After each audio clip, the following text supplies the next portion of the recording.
Hi everyone, my name is Gazal and I'm going to talk about the human immunodeficiency virus, also known as HIV, and its impact on public health. Why does this problem exist in society?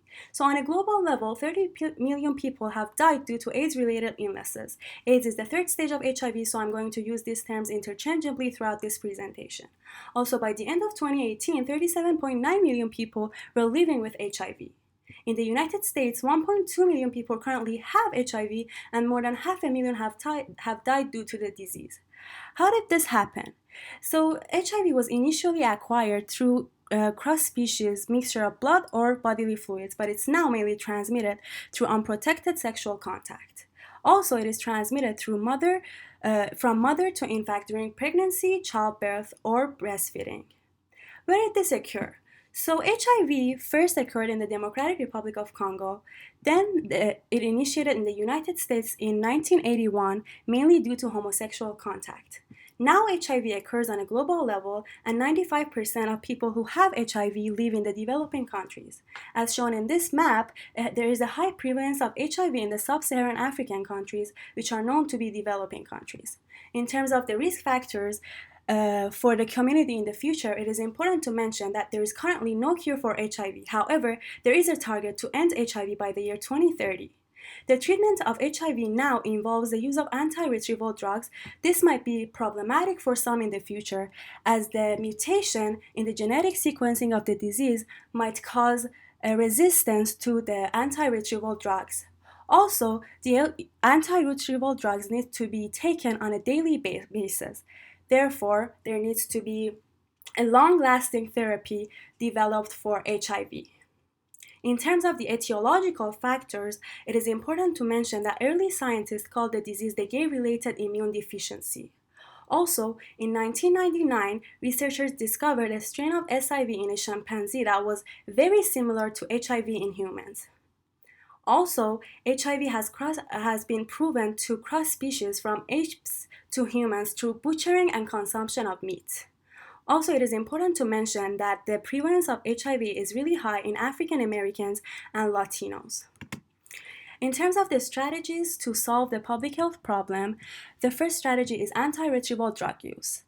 A 2011 study has suggested that there is a reduced risk of transmission in people who have shown positively adherence to ART.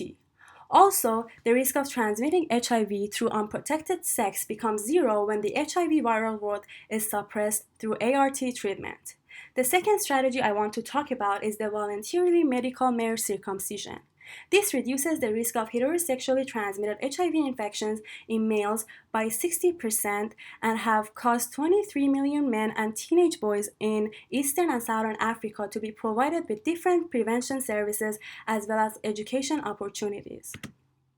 In terms of how the problem was solved in the past, I want to talk about the cultural case of Thailand. Thailand has been associated with a declining epidemic of HIV/AIDS, mainly due to having effective public health intervention program. The first program is the 100% condom use program. This promotes no condom, no sex across the country in the sex worker groups. Also, Thailand's nationwide prevention of mother-to-child transmission provides assistance to women who have HIV or who are at high risk of getting HIV and helps them in preventing the transmission to the infects. Also, the historical case of President Obama's administration is really important as he announced $35 million for emergency funds for the AIDS Drug Assistance Program, which is now helping half of the Americans living with HIV. Also, he signed the executive order which established HIV Continuum Initiative, which improves data collection, research, intervention strategies, and training. Also, in terms of what literature say we should do, I wanted to talk about the World Health Organization and the prevention techniques it talks about. It says that the condom use and testing for HIV and sexually transmitted infection is very important. It also introduces the pre-exposure prophylaxis and post-exposure prophylaxis drugs that can be taken by the HIV negative partner to potentially prevent getting the disease. It is important to mention that the post-exposure prophylaxis drug has to be taken within 24 hours of exposure to the HIV virus. In terms of my opinion, I believe that it is very important to eliminate the negative stigma which surrounds the HIV infected people and encourage them to talk about their problems and also seek help. In addition, they need to feel comfortable enough to notify their sexual partners about their disease so that they can prevent the disease effectively. Here is a list of my references. Thank you so much for listening.